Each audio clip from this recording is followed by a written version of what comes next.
sujudnya, rukuknya.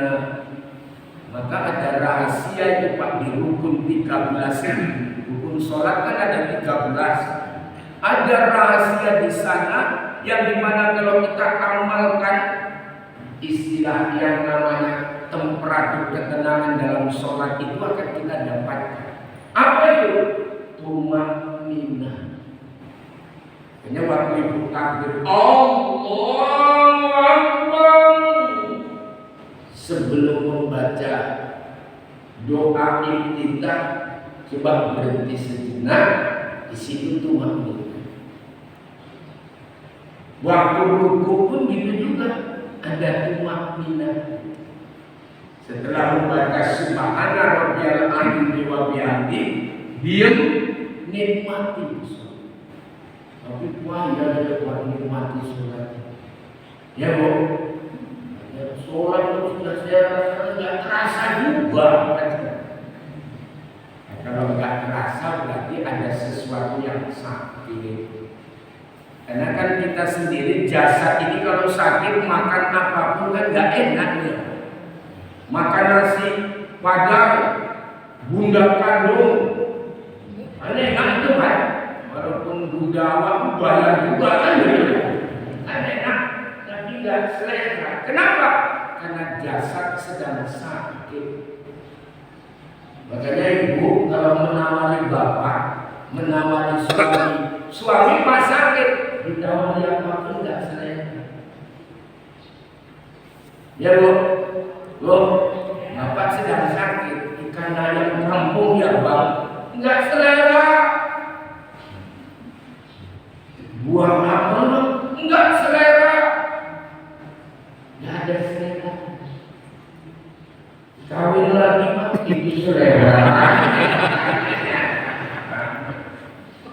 Kalau yang lain-lain selera, masalah. Jadi kenapa dia tidak selera makan? Karena jasad sedang sakit.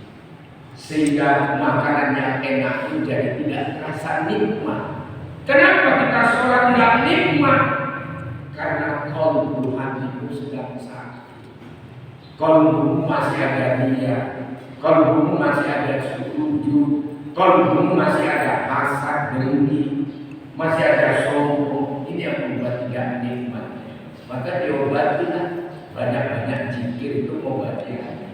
Ya Bu, zikir. Tapi jangan di lisan, tapi masukkan terus ke dalam. Karena orang yang suka wirid, insya Allah datang warid. Orang yang suka wirid, muncul warid. Wirid sesuatu yang kita ucapkan, warid sesuatu yang datang dari hasil wirid itu. Makanya kalau kita berzikir tapi zikirnya di hati, waridnya itu turun ke hati. Itulah nurullah, cahaya Allah itu nyampe ke hati. Tapi kalau waridnya di lisan, ya muncul juga, tapi sekedar di lisan. Seperti kita malam Jumat wirid baca la ilaha illallah, kan di mulut. Yang warid tetap datang, liquah, lontong. Ya karena zikirnya di lisan, yang turun pun yang di lisan kan gitu ya Bu.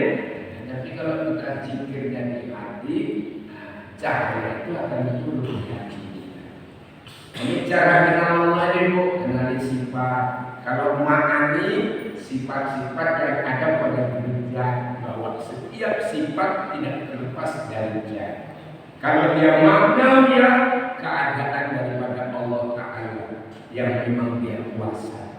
Kita ini tak ada apa-apanya. Baru kenal afal itu perbuatan Allah.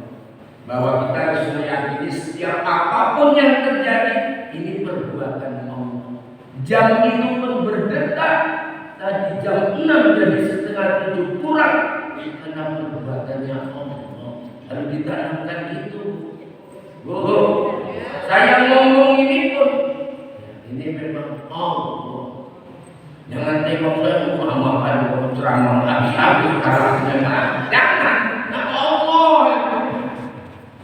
Kalau perhatiannya itu gitu ya. Makanya kalau orang yang sudah mentajari diri dalam hati setiap apa yang dibuat ini karena Allah, sifatnya itu pasti wabima rahmatin minallah ini. Macam Rasulullah coba berdakwah di negeri Taif, dilempari batu, dilempari kotoran ontak, sampai didatangi malaikat mau nyabut Jabal Uhud, mau dilemparkan ke depan penduduk Taif supaya karam semua.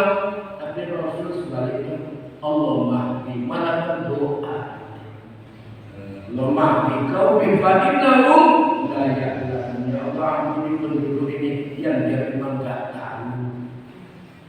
Disakiti doa.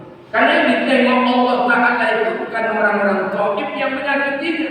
Ini tak terlepas karena Allah yang juga menguji melalui orang-orang Taif. Itulah orang yang sudah ada.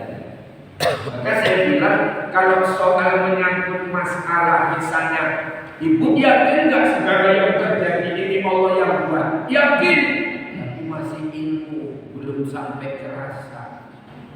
Ya, semua ya. Makanya kalau kita sampai ke ilmu, reaksinya beda dengan yang sampai kerasa. Kalau sudah kerasa, udah nggak ada marah-marah lagi, karena dia yakin segala sesuatunya ini izin dan kehendak Allah.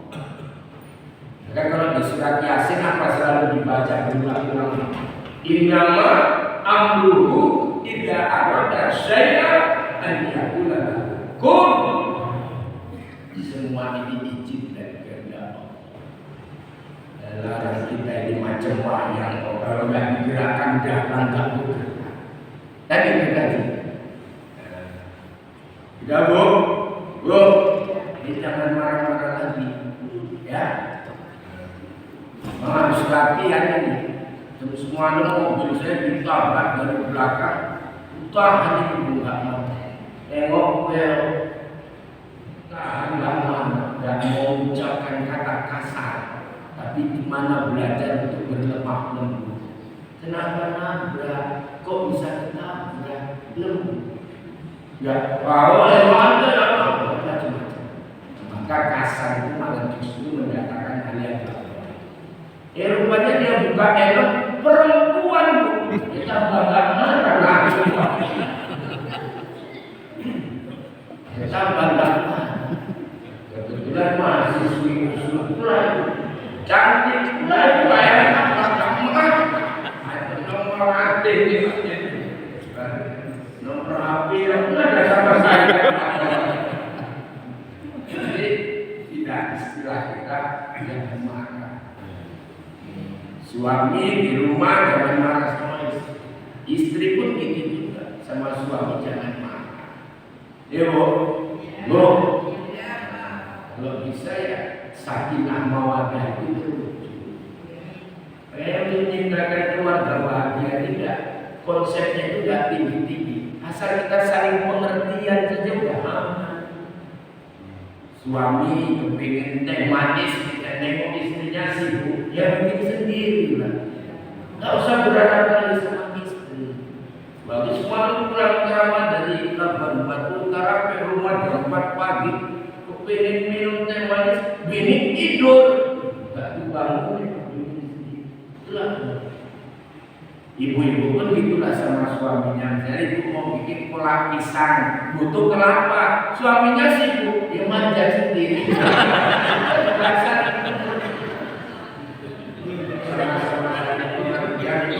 Aman.